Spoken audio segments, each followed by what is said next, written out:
pay fast. Oh, you have finished now. I want to go like.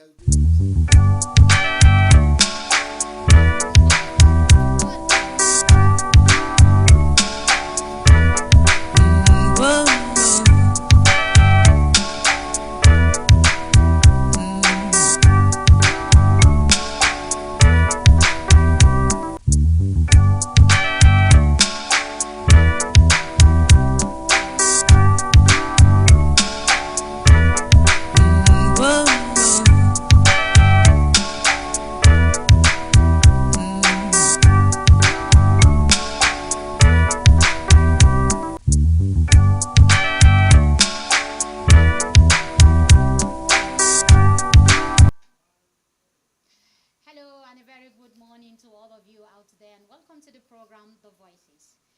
Today on The Voices, we'll be looking at irregular migration and the story of a young girl who was deported from Libya.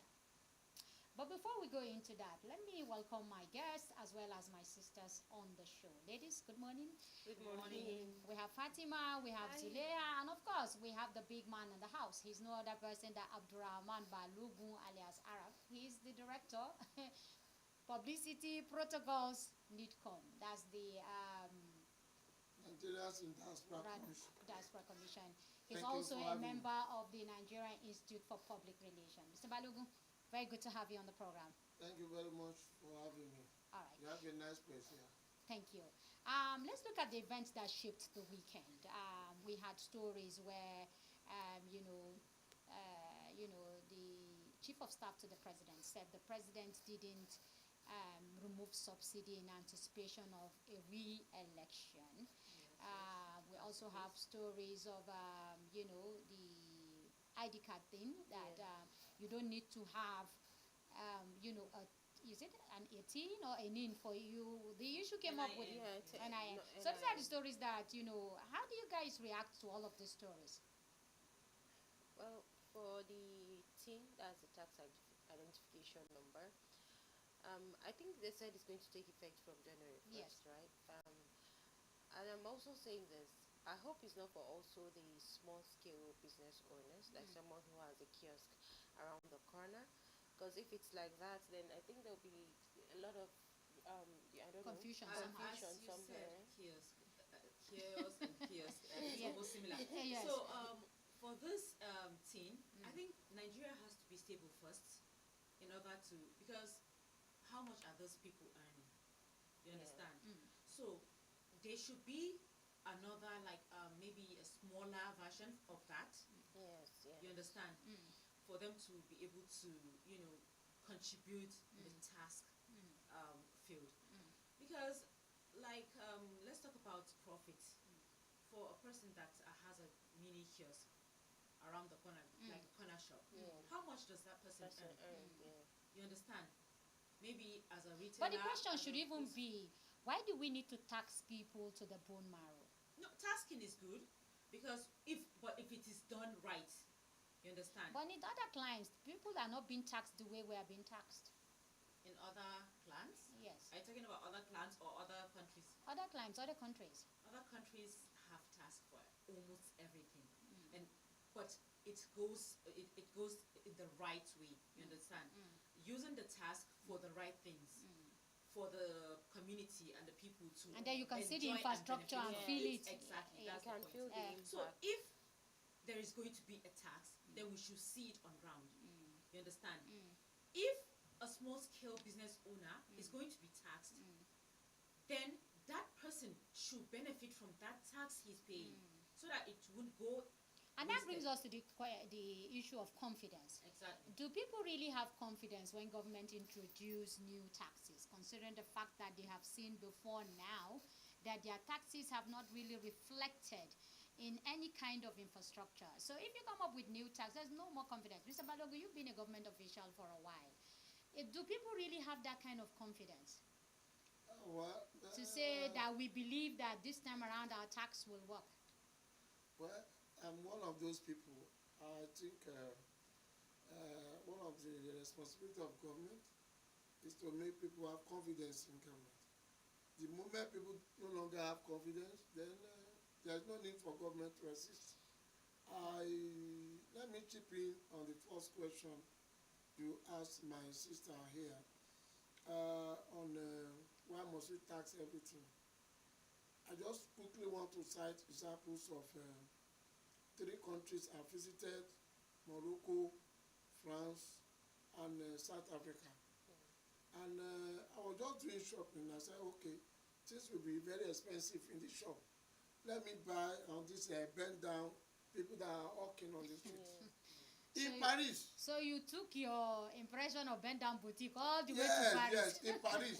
Because I noticed that everything you buy, there is always a tax. So I said, oh, there won't be tax for these people selling on the road. Then I bought some few gift items and all the rest. Then he told me the price I paid. And then I said, no, this one attracts so. I said, why? This by doing. He said, no. As I'm here, I'm paying tax to government. I'm paying tax to government. This happened to me in Morocco. It happened to me in South Africa. Not in main shop. It happened to me in Paris. On the road. Yes, on the road. So if you are even saying we are the tax, but the difference in that is that people believe that their tax are well utilized. Yes. Just like and that is your said, second question.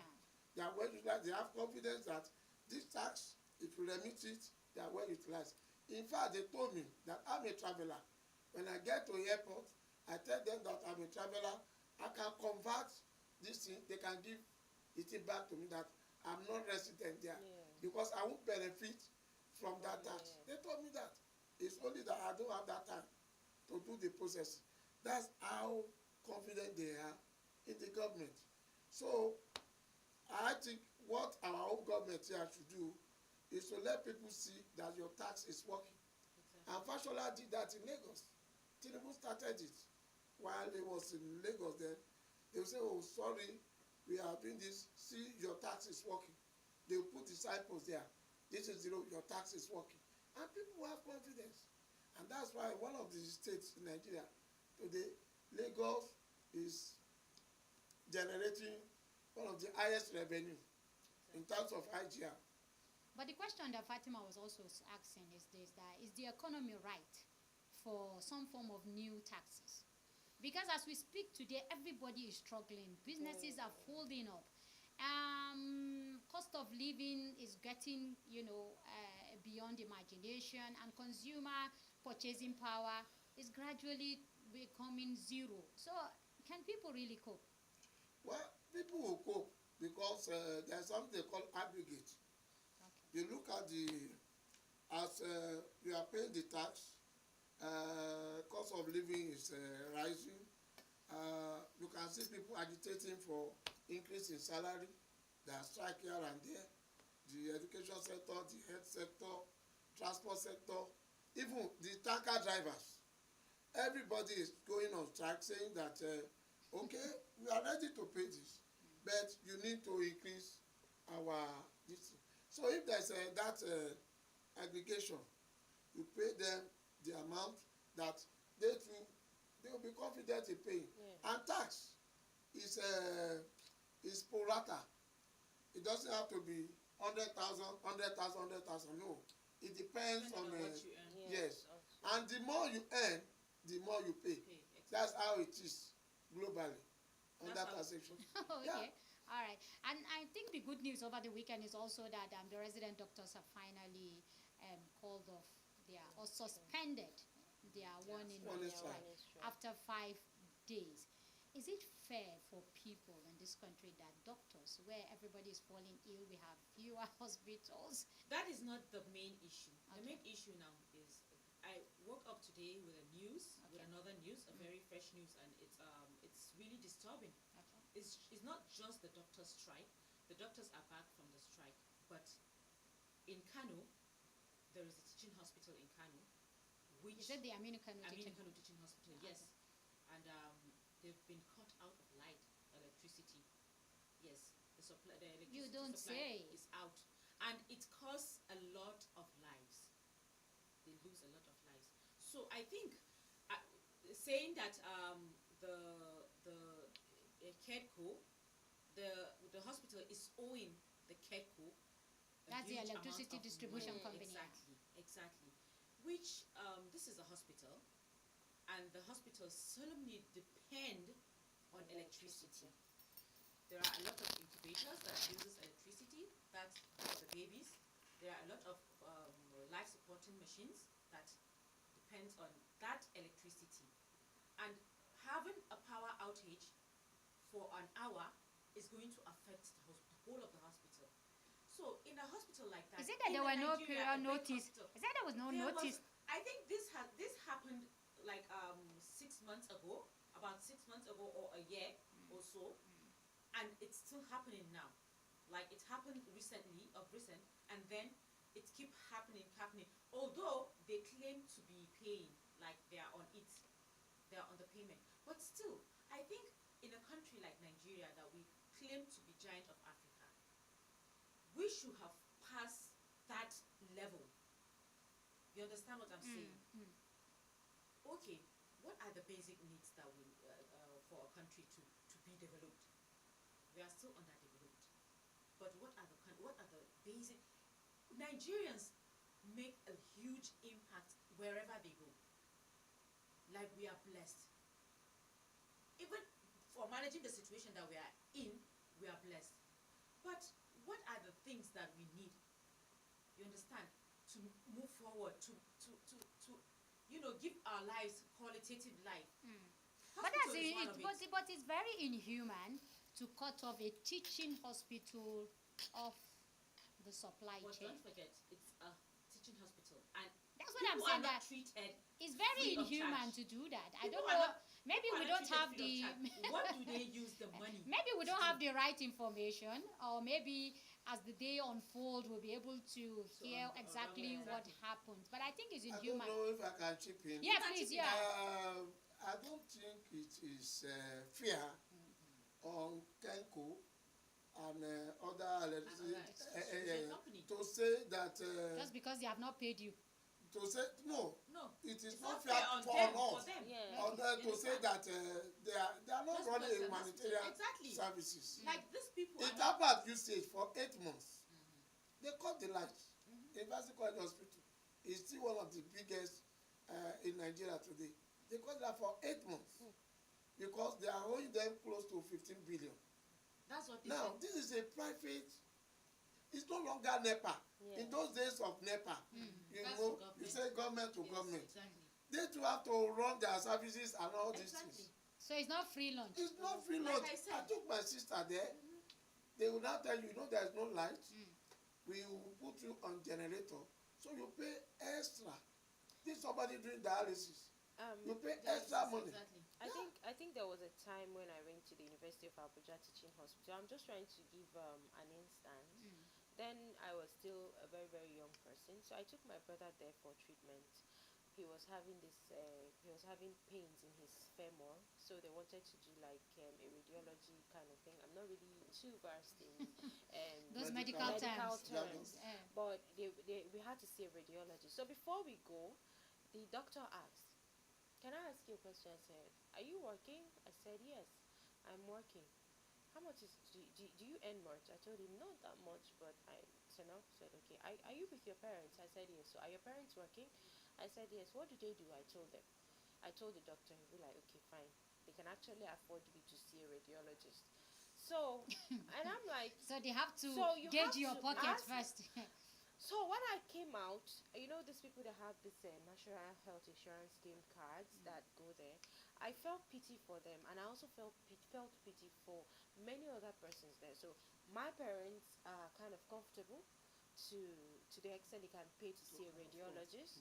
But what of those that don't have the capacity of going to pay a radiologist? The insurance scheme, the health insurance scheme, there's a place where the threshold where you can't go past that. So now imagine if you have to do tests like that, and when you come to teaching hospitals, mostly they don't just let you go. I mean, if you have just feeling feverish and you go there, you have to do like about how many tests? Exactly. Many tests, even things that don't even concern what is wrong with you, so they will just have to do that. Now imagine, and the tests are nothing less than 1,500, 1,500. You could do about 1,500, 10 places. That's about 15,000. So that's another way of generating money. I mean, I'm feeling feverish. You're going to do a stool test, a urine test. You're doing what has a that blood got to do with test. your fever? I'm feeling feverish. So I feel like they can generate a lot of money. No, they do. They do generate a lot of money. They do. That was They the do. point that I was trying to raise. That, When I say that it's these hospitals are not treating people free of charge. You understand? So there is a way they collect money. Like you hear. But the question is, who checks the hospitals? That's the Finances. hospital management. That's hospital management. They have a board. So I think there should be a plan for all this loans, or rather the owing that they are owing to be offset. You understand? Take care of that for people because people are paying. They pay to come in, and then they should get the services that they came for. You understand? Let the people not suffer for your negligence, or rather for any. I think one of these days we are going to be treating corruption in the health sector, and so maybe all of these issues will pop up and be trashed out. But at this point, we'll take a break, and when we'll come back, we'll go straight to our focus for today. That will be after the break. Stay with us.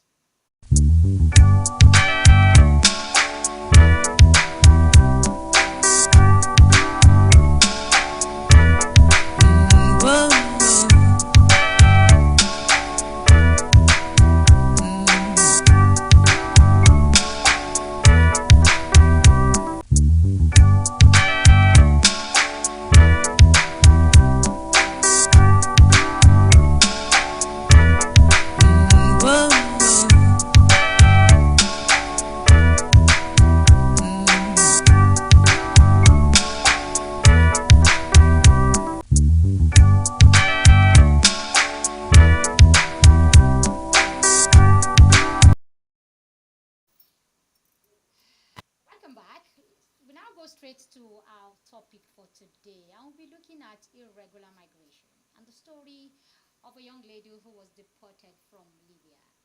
But before we go to the lady, rescued. Okay, the lady who was rescued. So correction, the man who rescued her is right in the house.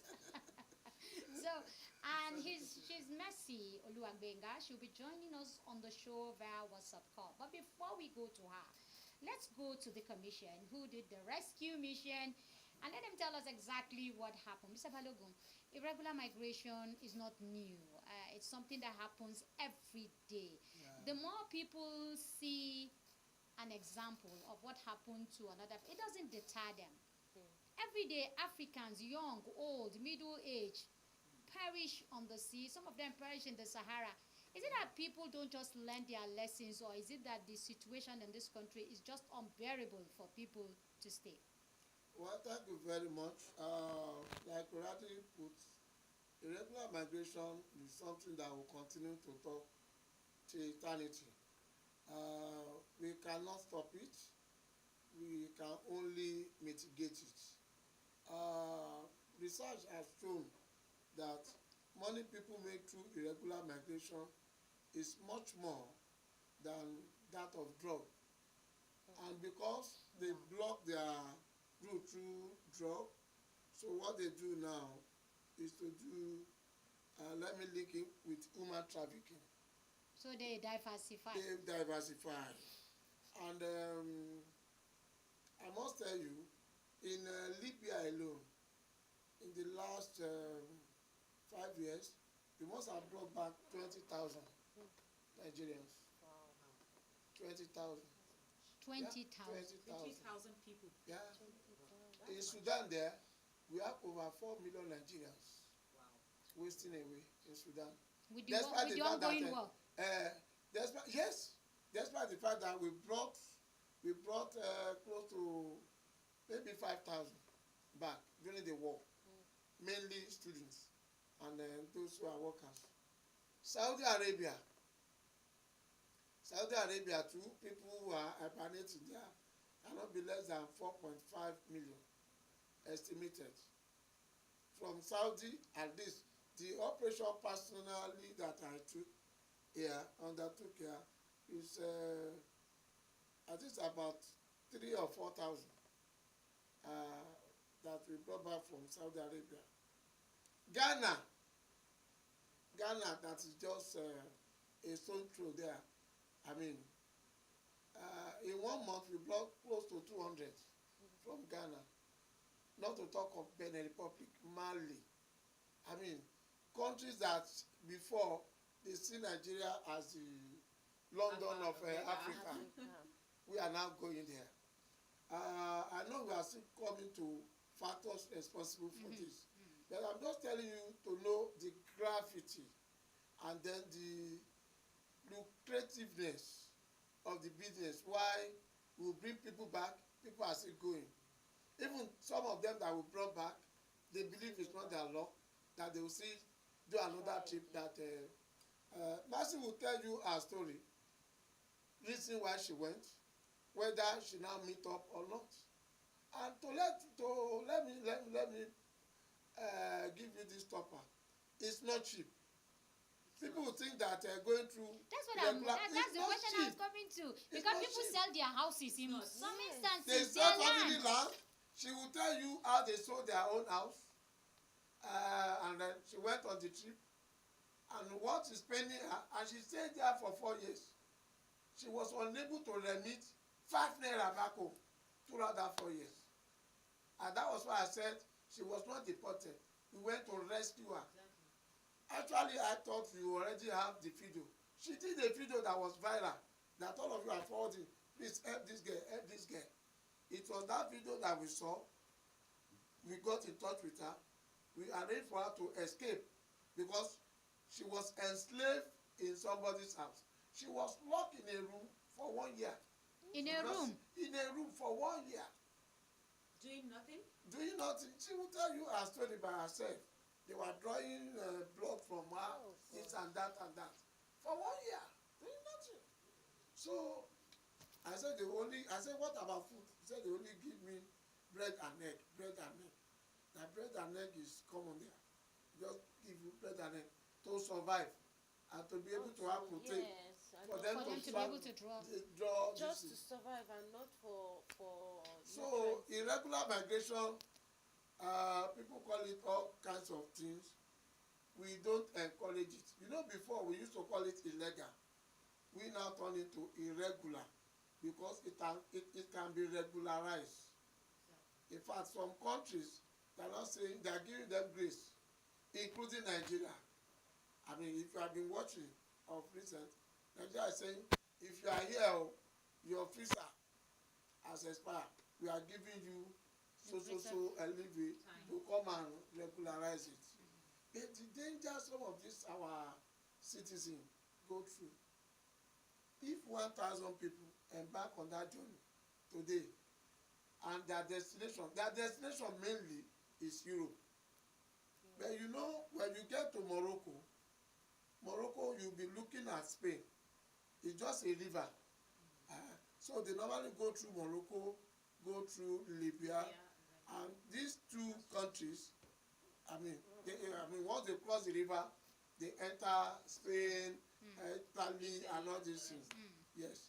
But going through this, even with, in West Africa here, some go through Sokoto, some go through Kano. They go through Agadez, all this route, back. And then, before they get to their destination, some die on the road.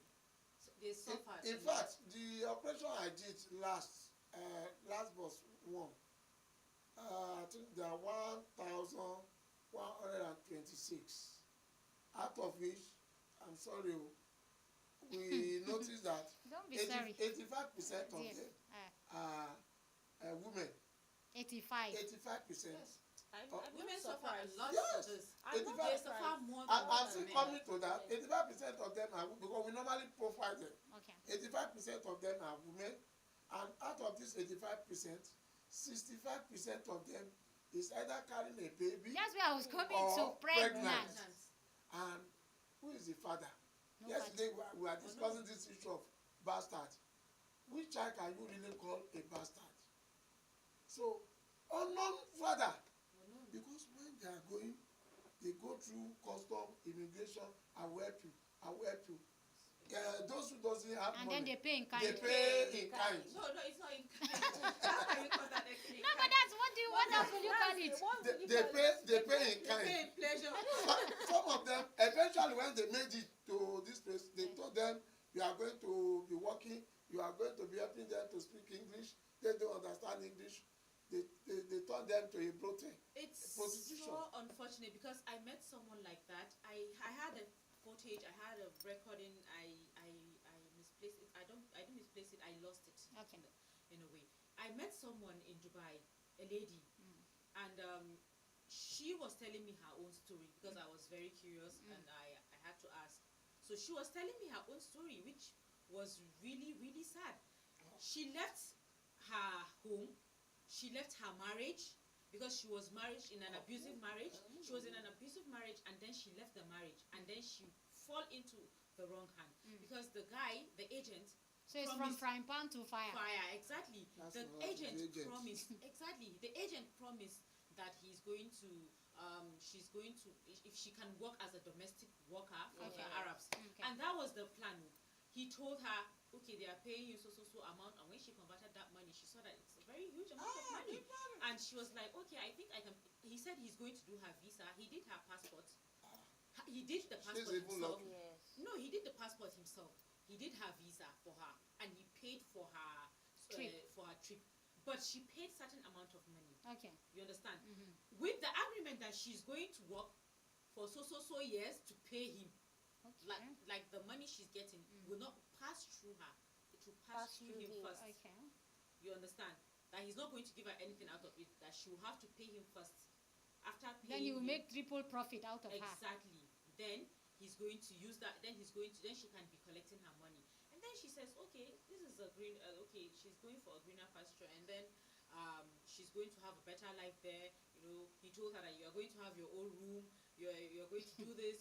And the job mainly is to take care of the kids. And you have kids now. You can take care of kids. And these Arab kids, you know, they don't have problem. You just do this. And it was really, you know, promising.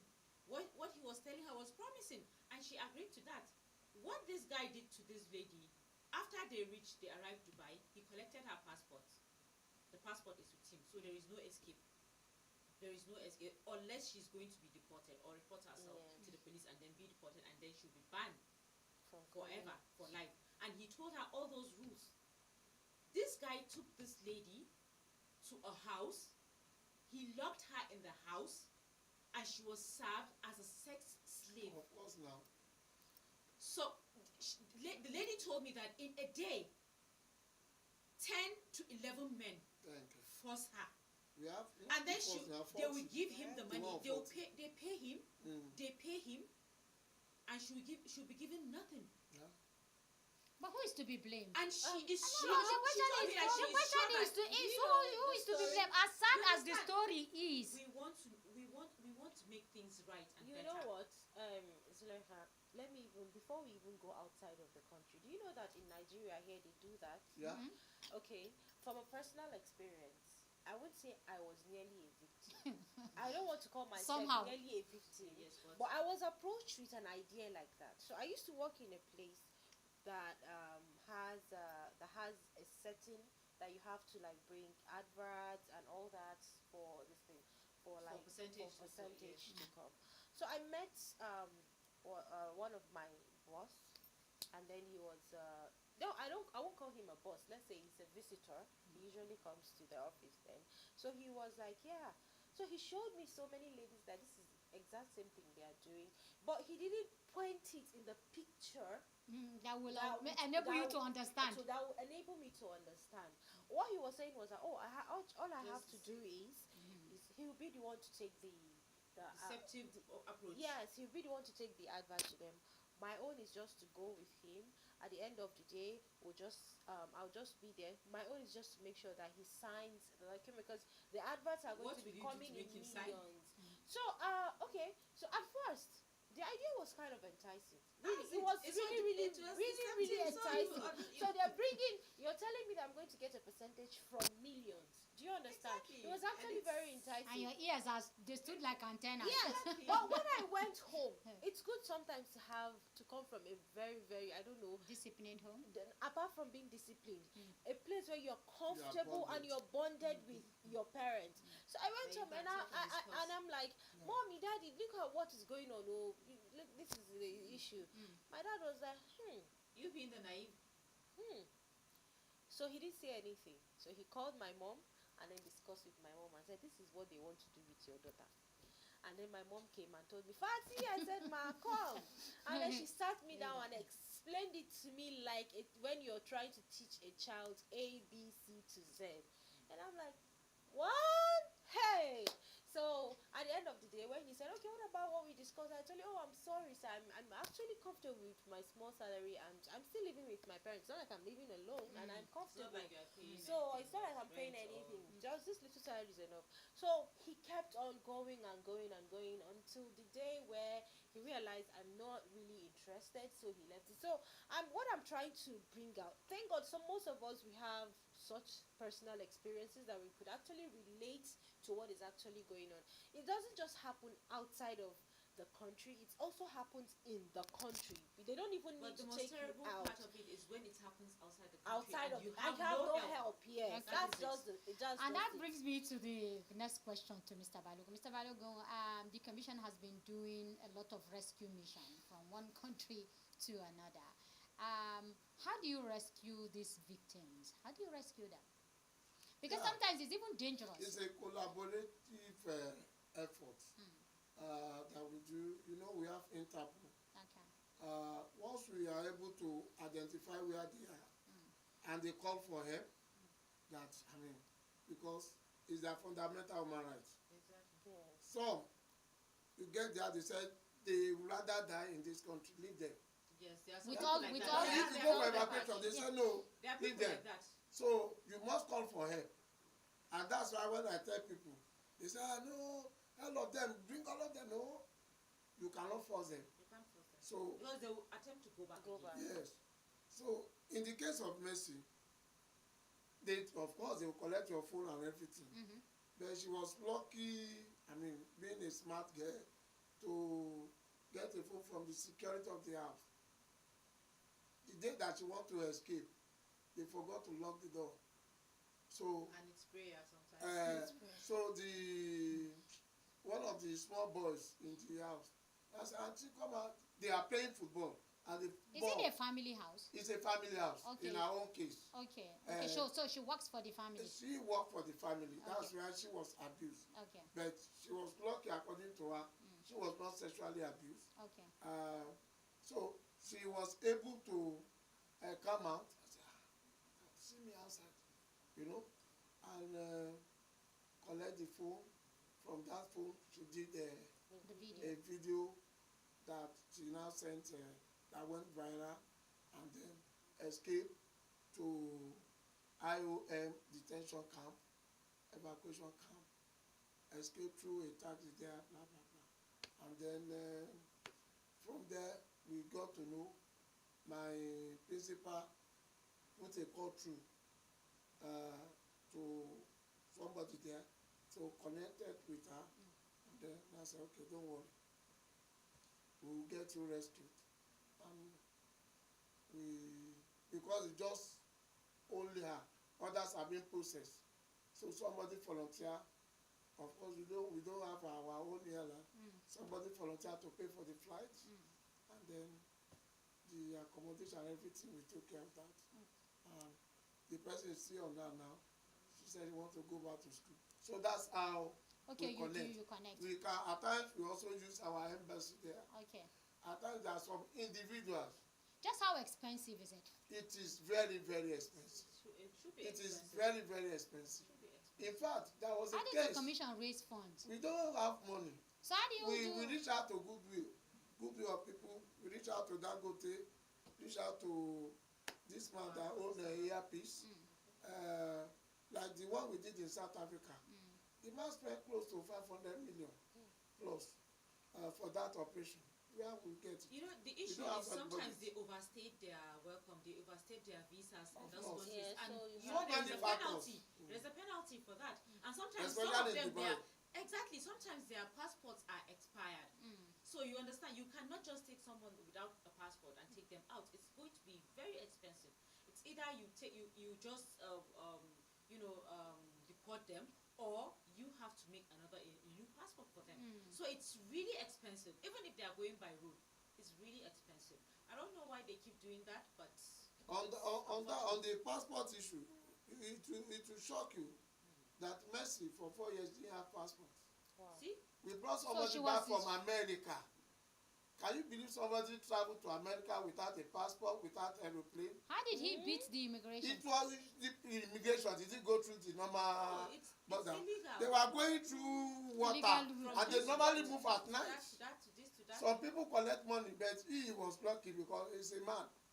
So the abuse aspect of it is one of those people that I received in Lagos. That if you have told me all this, I will have given you videos that you'll be seeing it. We have all of them. I thought they now give them, if you want to bring Mr. them back, Balogun, you come back some other time again. we'll give them electronic travel certificate. Yes. We call it Like ETC. laissez-passer. Okay. Yes, you just give them to For them to be able to. come Be back. able to beat the immigration process. So that's it. They beat immigration. They settle them either in cash or kind. Now let's come back to those women who have kids that they don't even know who their parents, the father is. What do you do with those kind of people, those group of women? You have your young girl or your sister or your daughter leaving your house after selling all your property, telling her, okay, there's a greener pasture out there. And then after 2 years, she comes back hopeless, frustrated, maltreated, with additional family, with additional children. Like Adia said, you know, some of them are even married here in Nigeria. Yes. Before they went on that escapade. And what happened to the husband? Another story. No, what what happened to the husband? The Nigerian husband. What happened to him? Let me give you an instance of somebody who already had 2 children. Okay. And she's from Edo. And you know Edo people, their own destination is Italy. Yes. Okay, now. Mostly it's is Italy. But Italy is a dry place. 85% No, of they know people. what they get there. You understand? 85% of the What people. is the attraction? Well, sexual Prostitution. attraction. The Italy, Mostly. as only as that That's city a fact. is. As It's holy, number- yes, that's what I'm saying. As holy as As it only is as that city is number 1 prostitution in the world. It thrives there, Yes. and they make a lot of money. So she went there and got hooked to another man, just to stay there and all this thing. And she was doing well, fantastic, sending money home, this and that. She now said she's coming home either for Xmas or so. She came home, she went back. As she went back, a friend in Nigeria told that the husband that she's married to. See her picture with her kids and this and that. Oh, she told the man that She told the man in she was Italy. staying, Yes. The man just went to her office one morning and killed her. Shot her right like that. Killed her. Because So, she deceived him. Yes, because she deceived him. We went into that case and we made sure that the matter is already, they don't give their most penalty. of them, they are. So, that is that. For all this one coming from Libya, With children. this and with children that they don't know, well, NAPTIP, they have a shelter. So they keep them. I told you, we normally profile them. What can you do? Some will tell you she can do cake. Like we brought one Cecilia from Italy. Now she's one of the best cake, Maybe she whatever. works with a cake. So she had that good. Some will say they want to do hairdressing, some fashion. So we collaborate with NDE, we collaborate with NAPTIP, we collaborate with this National Commission on Refugee, and this and that and that. So because they, in their own budget, they have a shelter, they have a training, this thing. So whichever profession you want to do, and if you want to go back to school, we collaborate with JAM. Okay. We'll go and meet JAM. JAM will say, okay, where did you stop? Mercy crash out of this part 3. Part 3. Oh, She crashed out. a year to finish. A year to finish. Yes, she But crashed out. sir, I want to ask you a little question here. Don't you think it's better to utilize that money that you have, or you spent rather, on those illegal immigrants? You understand? On the people that are here, because it seems to me like it's like we are indulging them. Seriously. We are indulging them. I agree with you. Because if someone like let's say someone will just illegally migrate, yes, and then come back, be rescued, come back, and then have a greener pasture than he used to. And it's like you're advertising the whole thing. Instead of punishment, it's like a good like you understand. So instead it's of a good using that PR money, for the people that are back home. exactly, for people that are back home here. Is there not going to be like like a it is program? all citizen diplomacy. Exactly. It is our responsibility to do that. to cater for them. And where we don't have the means, we reach out to people of goodwill. People of For goodwill instance, can help people this, that for them to stay at home. You know Why what you didn't just the people said? of goodwill help them before they leave? What you just said has just like pinched something in me. Okay, I am here, like struggling, trying to make ends meet. Exactly. I also Like have the I'm same skill they have. They have, if not more than. If not more than. Exactly. Like seriously here, I might not say I'm a Don't worry. professional Do you baker. believe in faith? I believe in faith. I might not say I'm a professional FATE. baker, but I know that I have a little skill in baking. So I'm looking for someone who can actually Exactly. encourage and support you. you. But And I you don't. can even train others. You Others understand? You can do that. You can So do how that. come You have people facility it's a to good PR for apply. the people that are traveling. Where's out Bank there. of Industry? See behind me? Yes, or in mine front? is. They have facility, really, talking seriously. Bank of Industry, Bank of Agriculture, they have facility for entrepreneur that you can solicit for support. But you to have to boost know your someone business. that knows someone. You don't who need to knows know someone that knows someone that knows Oh, someone. really? You just apply. If you meet up with their criteria, they give you the loan. A lot of people have benefited. Some of them who want to go into farming and some other thing, we recommend them. I think I'll There's do a that. procedure. There's a procedure. I have a Those lot who of are here, ideas and- I'm not even talking of those who japa. Yeah. So those who are here legally, you approach them.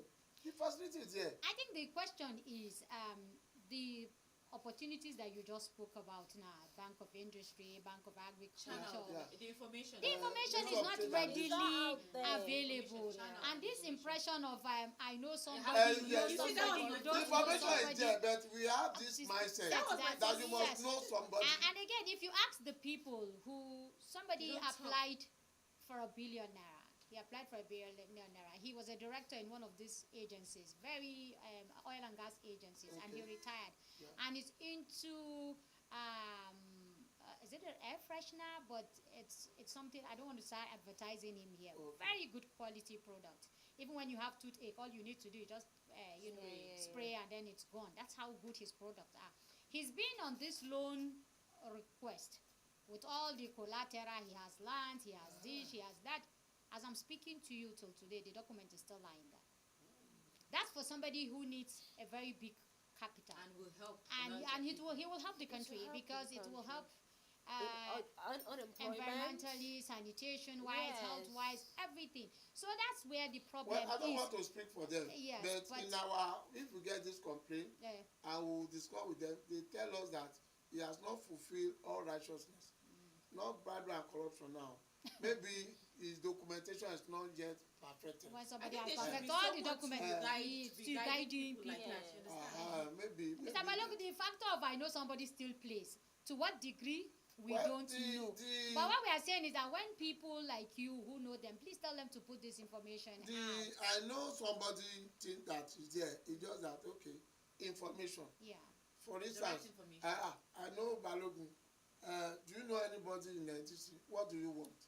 I want a loan. Go and meet this person. Apply. That is known somebody. Yeah. To that extent, there is no evil.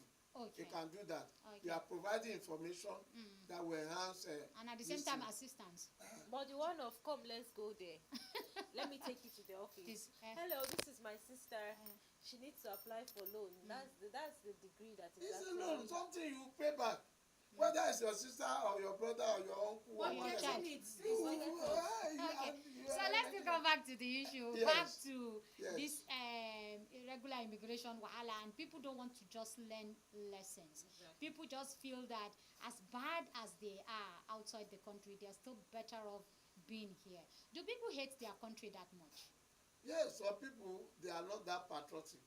The patriotism is no longer there. Like we said at the beginning, some have lost confidence in government, and you can see the slogan of the new government in place now, renew hope. Yes. People are hopeless. That what is it that they want to get from Nigeria again? I was coming this morning, and I passed through INEC Registration Center.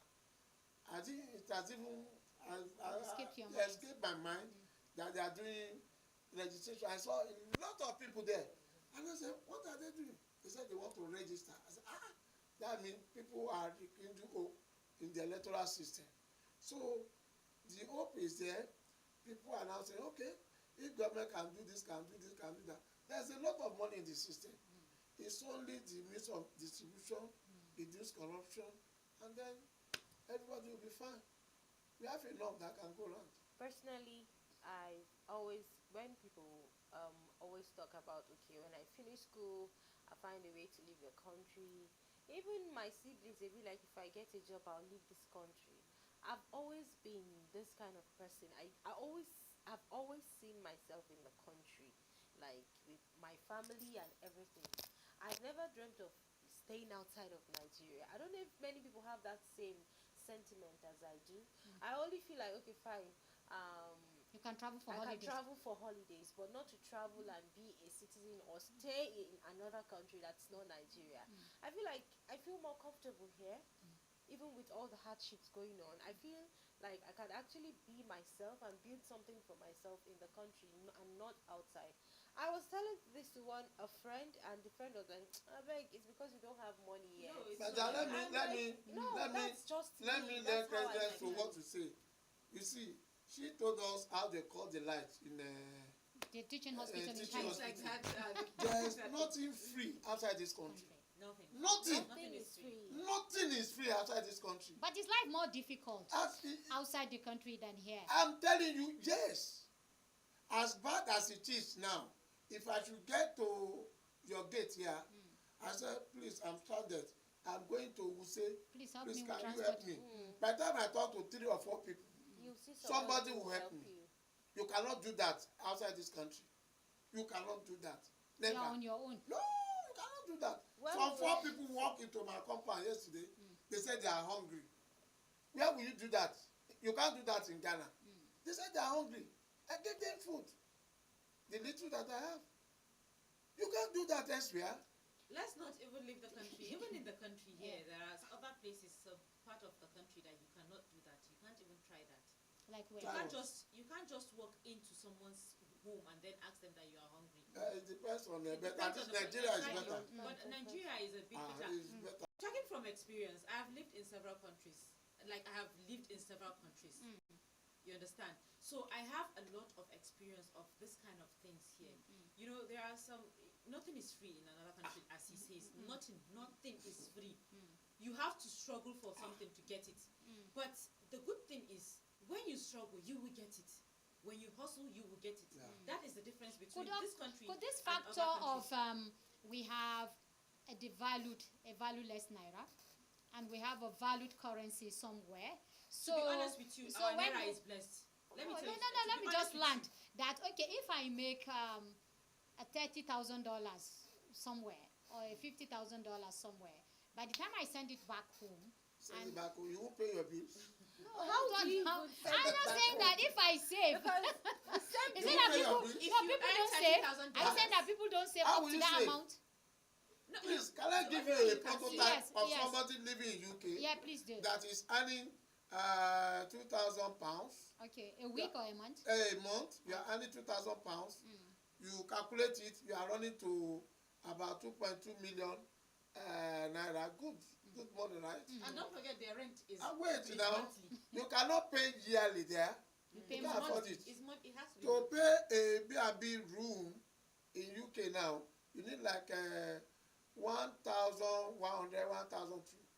So from your two whatever that's Remaining 800. say 800, you pay for food, transportation, you buy your ticket. If you are going to be using ticket, you buy your ticket, you pay your Don't forget water and electricity, your gas, you cannot your tap air anything. condition. You have to pay for your air You condition. have to pay for everything. Aside from paying Yes, electricity. you have to pay for your air condition separately. So we are blessed. So what is the attraction? If you have a car where you park, you pay. Inside my compound. No, you I have don't to know pay. when last I paid for parking in Abuja here. No. I don't know There's when. no parking. I think the only way You pay for parking.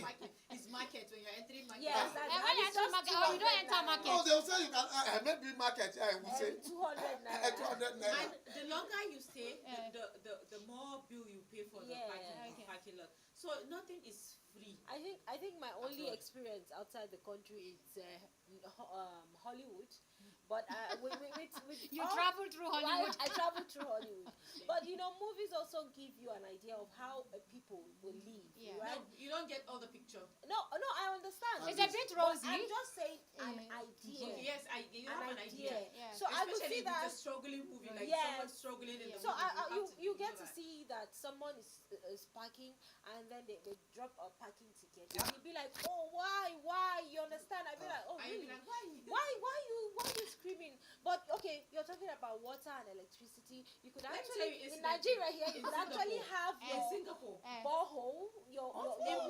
in places like Singapore, you see, Singaporean Very dollar clean country. is like 2 times The American the dollar. value. No, 2 times the value than the American dollar. Okay. You understand? American dollar is 2 times a Singaporean dollar. You understand? Okay. Like 1 Singaporean dollar is 2 American. US Sorry. dollar. Yes, 1 US dollar is 2 Singaporean dollar. Okay. You understand? So in Singapore, if they catch you chewing gum, it's illegal to chew gum in public. If they I catch heard you that. chewing I gum, heard that you too. pay $200, which is equivalent to $100 in the US. Yeah. Just like that. Just like I that. heard that. Okay. Singapore So you is can- the cleanest You can country in the world. you Yes. can In understand. Nigeria, have been shot dead because he got there and he was doing wee in public. Yes, exactly. You can how? Why? You can't even use a public toilet and do not flush. But that is how You they want can't their use- environment to be. That's So what I'm they- saying. Yes. So if Here, they you want do all kinds of things here. and you get away everything with is it. fine. Everything is like I cannot sit comfortably in a train or a bus without thinking to be fined. Because I'm the kind of person that chews and eats that, I have. And so you also- have to I coordinate I have yourself. biscuit in my pocket or in my bag. So if I want to eat, I'll have to zip my and there is camera everywhere. They watch So you have to bury your So head you inside have your to- bag. You have to open your backpack You are and then explaining enter, yourself in another man's put country. your like Okay. Life is All right, all like that, really. ladies, gentlemen, we'll take another break, and when we'll come back, we will call Mercy to tell us more about her story. That will be after the break. Stay with us.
we'll go straight to the rescued lady from Libya, Mercy Oluwagbenga, who will be telling us exactly her own side of the story. And Mercy, if you can hear us, very, very welcome to the program.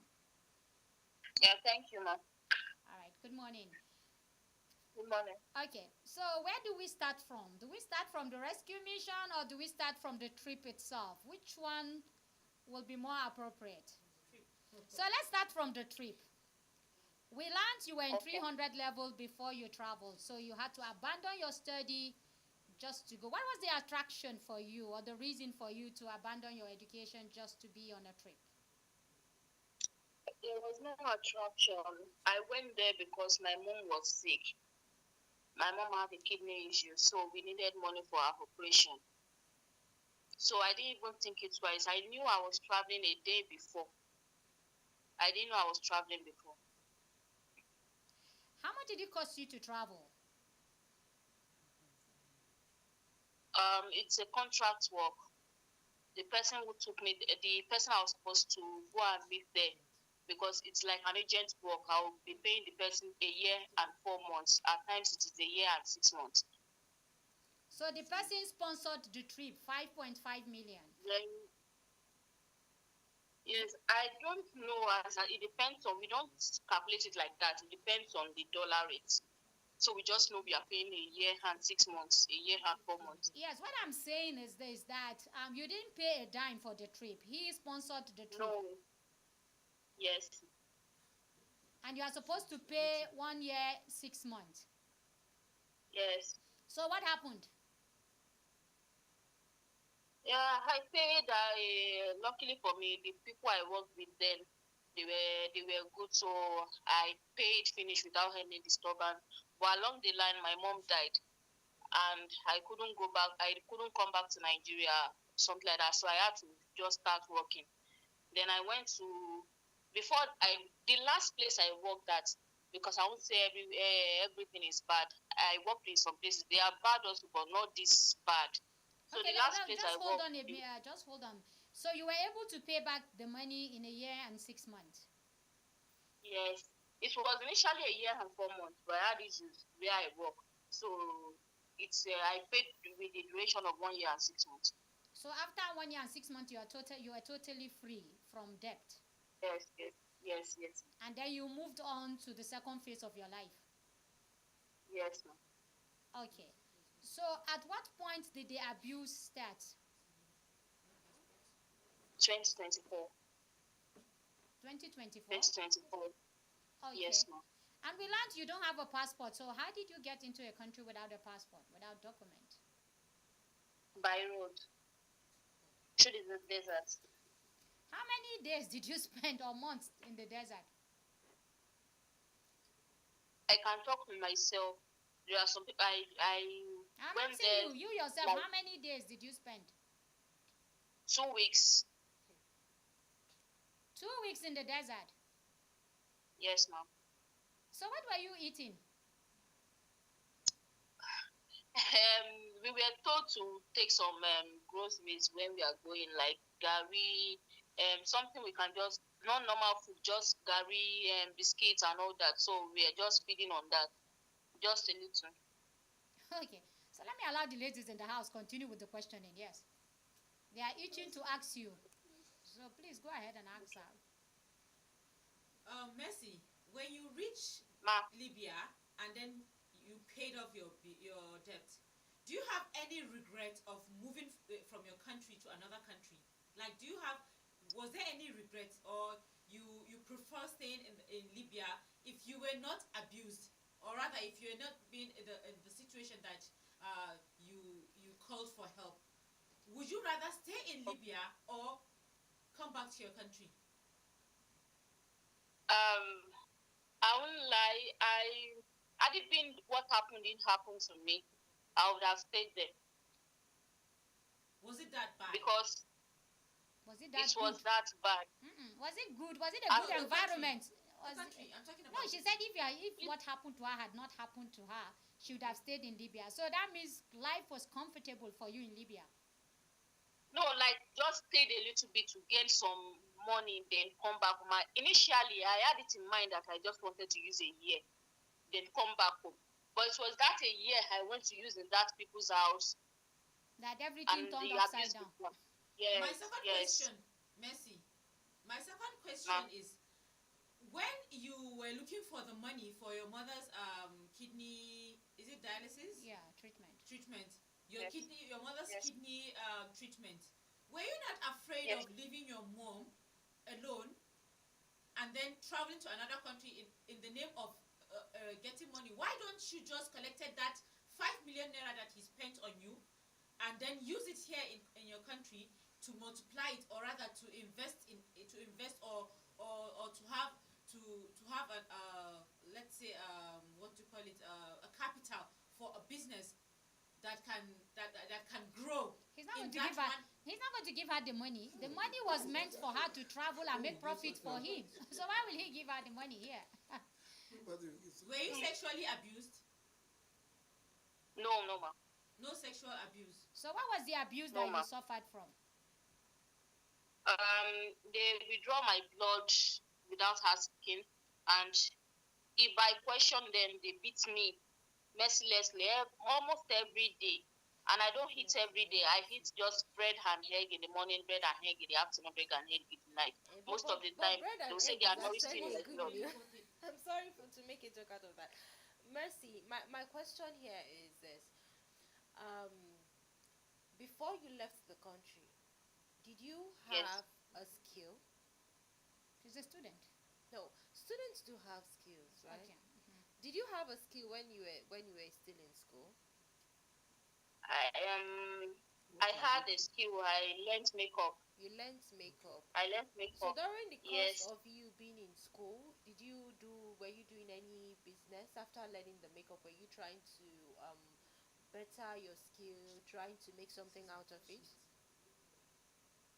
It was when I was in school I learned the makeup. Okay. So I really don't have but I do work. I do home service for people, like washing clothes and helping them with house chores while I go to school. Sorry for me to go deeper into your family. During the time when your mom was ill, was there no any family members that were willing to help, maybe trying to contribute something for your mother's health? They all neglected us, and we have nowhere to go. So initially, it's my mom that is spending them. Okay. So your dad isn't in the picture? My dad died in 2007. Oh, I'm so sorry about that. During your course, during your stay there, you said where you worked there, the first places you worked, they were actually very, very nice. Yes. So my own question now is, how many Nigerians did you encounter there that went through the same thing or worse than you do before you left that place? Or did you not encounter Nigerians that are going through the same thing as you did? There are several. I can't even count. I lost count. Okay. There are thousands of Nigerians there that are going through the same thing.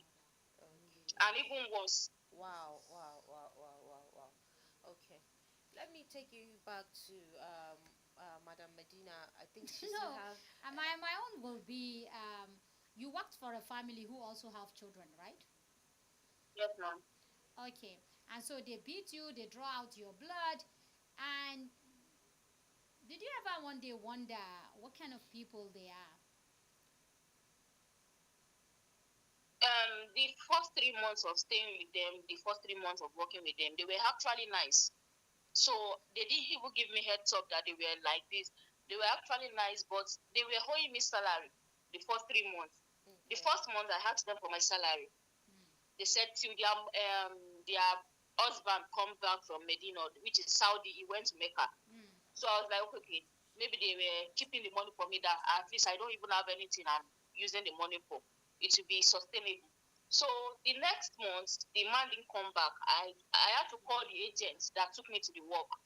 He told me that did I want to come back, he should look for another job for me. I said, no, I can't forfeit this 2 month salary. The work is too much for me. I can't forfeit it, even if it's 1 month salary. And he said, okay, if it is fine, I should wait for the man. I said, I will wait. Then the 3rd month, the man came back. Before then, they had allowed me to go outside of the house. They sent me to the market to buy things for them. So I was free then. But as soon as the man came back and I asked for the salary, that is 3 months salary, they started locking my room door. They started locking me up in my room. Okay. The only time I get the chance to come into the house environment is when I want to clean or when they need me around the house. So within that course, their mother, which is the woman I was working for, is very sick. They employed me for an elderly woman apart from the house chores. So she's very sick. And I think my blood is the same. I have the same blood group with her. So you were saving somebody else's mother. You left your own mother and start saving somebody else's mother. That's what you actually did. Yes, ma'am. Okay, so you were donating blood for a year. Was there like a test before you start working for them? You know, some workers, some employers, when you're working for them, you have to go through some tests. Did you get to be tested in any way? Yes, that was why I went along with the blood, because on a normal day, if you are going for an Arab blood, you go there with your test, like you have to for your test results. Okay. Some of them, they take you to the hospital every month for checkup to be sure you are okay. So I thought it was a normal routine, as long as I'm okay. I didn't know they were using, not until the nurse herself came to the house on a regular basis instead of us to go to the hospital. So that was why he knew you were trapped. Yes, ma'am. Okay, so to round it up, how did you escape? I posted a video. I sent my video to Mr. Oluwagbenga, so he was the one that posted the video. Then after I posted the video, people started reaching out, and the video got to Mrs. Abike Dabiri. But you said you were locked for a year. So how did you get a phone? Yes, okay. That day they were having a family dispute. So I think they are having a divorce or something. So all of them they are not in a place. They are busy fighting. Yes. Okay. Yes. So and they have a girl in that house who is their wife, like the last born wife. That girl, she's a Lebanon, but she's a wife married into that family. She's been maltreated. So I won't say, I think maybe she's the one they asked to lock the door, but she forgot. Okay. So my door was left open. I didn't even know it. On a regular, I already took my water, then went inside to sleep. So I thought they locked the door already. So I didn't even have it. I didn't know I was going to run away that day. So I saw the children playing outside the window, my window. So I had to open the door. That they wanted to go outside. Their ball went outside the gate. So I was like, don't go outside. Let your parents come back. Because if anything should happen to you, they'll blame it on me. And that's another case. So the child was not like, you dog, you, like, they were abusing me that, why would I be talking to them like that? Okay, I should come outside. And I said, they already locked the door. So one of the child now said, no, they didn't lock it. He tried to open my door that time. The door was opened. So that was how I went outside. Then I went into the kitchen to take a kinasa nylon. We call it it's a dustbin nylon. So I had to put my soap and sponge inside there. I didn't even carry any of my clothes. So you even remembered picking your soap? Was that the special thing for you, picking your soap? No, I can't go outside without taking. I took that nylon because I wanted them to know that I want to throw something outside, like okay. like to disguise, yes. So as I got outside, and that estate, out of 30 people living in that estate, their family is about 25. Wow. So it's like a family estate. Yes, ma'am. So I just took the nylon, then went outside. I didn't even bother to take the ball anymore. I just jammed the gate from outside. Then I left. I have to walk 1 hour from that estate without taking a taxi, because any taxi I take, they know the family. Okay. So that was how the Mr. Oluwagbenga directed me to the IOM office. That was how I got to the IOM office. Okay. Now we will say not officially, but you are like an ambassador to people who also embark on those kind of journey. What will you be telling, Nigerians who decided to embark on your kind of journey? Okay. Just I don't have much to say because people are dying every day. But I just want to say everything is not a bed of roses. You go to a country because of survival, but these people they don't like us at all. I won't lie. If they are telling you, we like you, they don't like us. When you get to their place, they treat you like animals. It is a journey of no return. There are some people that died there. There are some people that didn't even have the courage to come out to speak. They died in silence. These people, they will kill you. They will tell you, if I kill you, there is nobody that will come and collect your corpse. They will kill you just for free. So they don't regard us as like human beings. If you want to go to work in outside country, go to a place where you are loved. Go to a place where you are loved. These people are just, ma'am. If I said I should just keep going, No. this will be bad. So I know it's very, very emotionally, torturing for you. But what next for you now? What is your next move? I just want to focus on my studies. Go back to school. Will you still get back your 300 level? Or you have to start afresh? I want to start afresh because I want to change my course. To what? Computer science. I chose medicine in the first place, but they gave me B Agric. So I just want to change the course. So you have learned your lesson the hard way? Yes, ma'am. Experience for you now is the best teacher. Can I just greet her? Yes. Yes, ma'am. Mr. Balogun wants to say hello to you before we round up. Mercy, how are you? I'm fine, sir. Thank you, sir. Okay, how are you?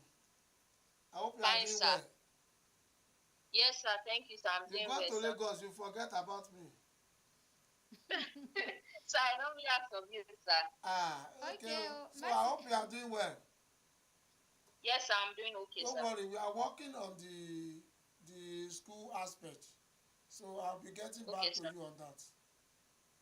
Okay, sir. Thank you, sir. All right, Mercy, if you have one word to say to NITCOM, what will that be?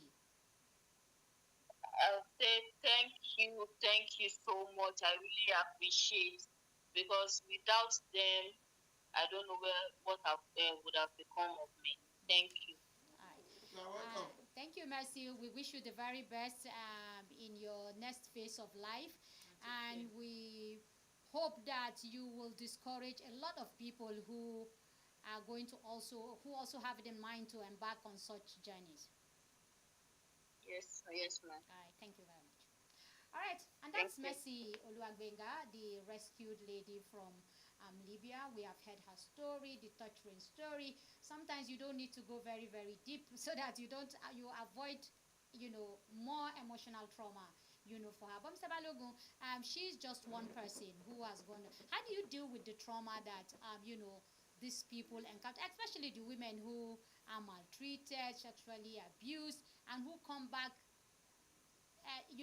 to be something else, a shadow of their old self? Yes, especially those of them we brought back from Sudan and Russia-Ukraine war. Some of them, they've never had apart from this bisco, what do you call it? No. Knockout that you do during Christmas. Yes. They've never had the bangers. They've never had the sound of a bomb before. So it was very traumatic. And guns. So we brought some experts to come and do some psychotherapy for them. And everything is voluntary. Yes. When you come back to Nigeria, people now want to assert that we have this. But some of them came, so they were able to give them some.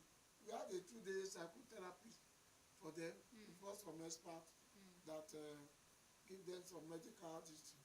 And others too who suffer from one thing or the other. We, of course, somebody that have gone through all that, some will come back with all kinds of diseases. That's where I was going that I to. don't want Yes. to be mentioned. Yeah. Well, what is the most prevalent one? We work with Ministry of Health. They come with once they have a way of doing it. They do sample. They take their blood sample. Once they profile them. Okay, you isolate them when you bring them. I don't want to use the word. We profile them. Okay. We provide them. Okay. You know, we have to protect their dignity. Yes. Yes, we provide them based on your category of disease. They have Yes. so we provide them and we commence treatment with them. Okay. So we don't allow them to go into the Society. Like that, because they are already traumatized and it affects them to affect. As a matter of fact, if you have been watching when we are bringing them, some of them used to cover their faces because of shame. So their family don't even know they are back in the country. For instance, there are some people that they left from Ibadan. They never knew that me, I'm used to Ibadan. So, and I said, where do you want to go? And I said, you can't go back to Ibadan. That they should relocate. She want to relocate somewhere else and start a new life. So we have cases like that. Like that. And so you are also dealing with the stigma issue. We are dealing with stigma issue. It's a very big issue. It is. It's a very big issue, especially because most of them are between ages 16 and 36. 16 and 36. Yeah, they are in a productive. In fact, the one we rescued from Ghana, some of them have ages 11, 11, 12, 11, 12, 13. How do they live the And if these girls tell you the number of men they encounter daily, 11 years old. I won't say more than that. It's sad. It's very sad. Now, as we wind down, what is the punishment for these people who subject innocent travelers or innocent pleasure seekers? Yes, you know, we have this is a multi-agency team. That's where NAPTIP comes in. Okay. We also work with Interpol. We work with it depends on the offense. But do you name and shame them? Yes. Because some of them are Nigerians with their foreign collaborators. If you have been following an attack on my principal in the last 1 week, it's because of this naming and shaming. Attack on my principal. My principal. Okay. Attack on Honorable Abike Dabirewa by a segment of our country that Abike was saying they are the one that are more in doing drug business and tarnishing the image of Nigeria. And because of that, they were now attacking her that she's a Yoruba. Why can't she mention what Yoruba people are doing?